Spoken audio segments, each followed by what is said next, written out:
Put the camera on too.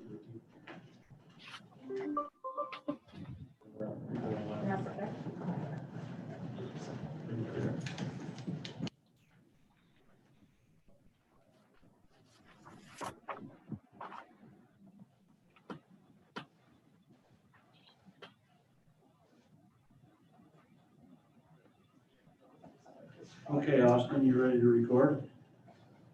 Yep, I'm recording.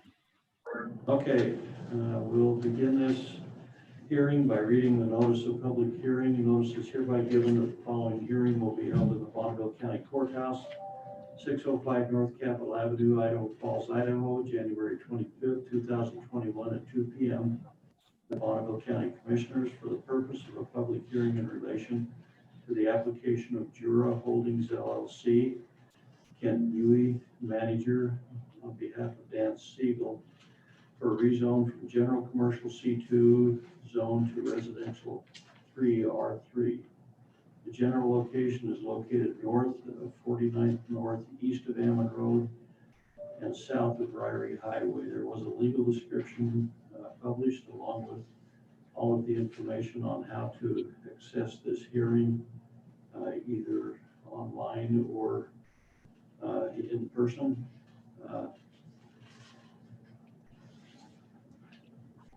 This was published January 10th, 2021 in the Post Register. Those present are Commissioner Brian Reed, myself, Commissioner Roger Christensen, and Commissioner John Walker has been excused as he had a death in the near family last night. So to begin with, we'll have, are you representing the applicant, Mr. Jolly?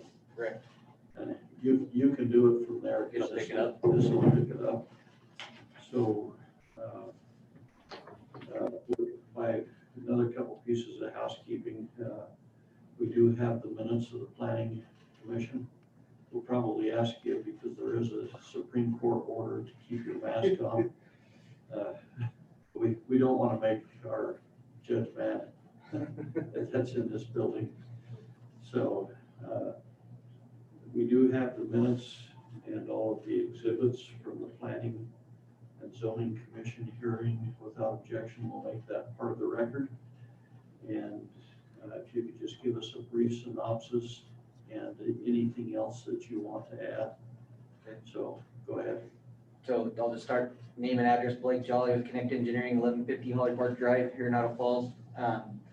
For the previous hearings, part of the record, I'll basically briefly go over it.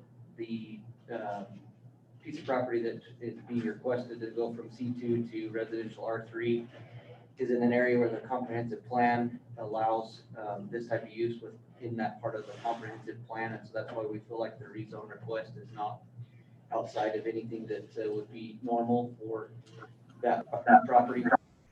Been discussed as being a part of that type of use with the comprehensive plan, and it also abuts on the southerly side with some so-called higher density residential that's there. So I think with everything else that was said during the planning and zoning meeting that you guys have all heard, I don't feel like we need to repeat any of that. So if there's questions, I'll be happy to answer. Thank you for not having us repeat it all. Do you have any questions? Steve, is there any comments or anything you want to add? Nothing additional, I don't think, on the property. Pretty much most of the information is presented to the planning board. The only thing unusual about this is we are pushing some residential into designated commercial properties surrounding it. And because we have commercial on the east, we have commercial designated use to the north.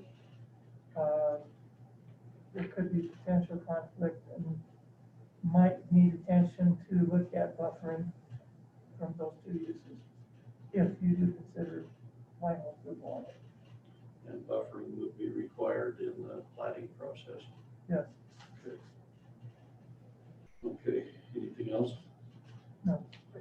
Anything else? Michelle Hagan, it is already platted. It is a single platted lot. So just keep that in mind. Don't they have to replat it if they're going to smaller Yes, lots? yes, they would have to, if by rezoning from the C2 going to the R3, gives them the ability, they can file a subdivision plat with more density than the single lot. It is, if they do get the approval for the rezone, they can accomplish more density, the residential use.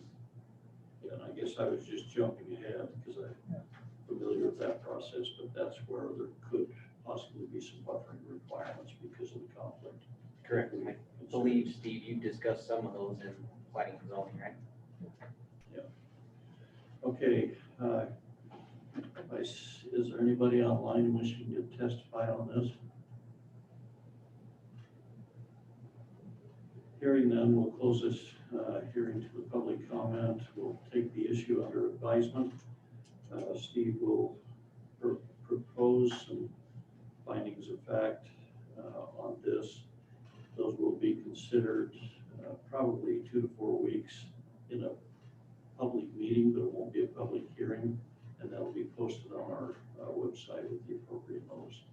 So thank you. Okay, appreciate it.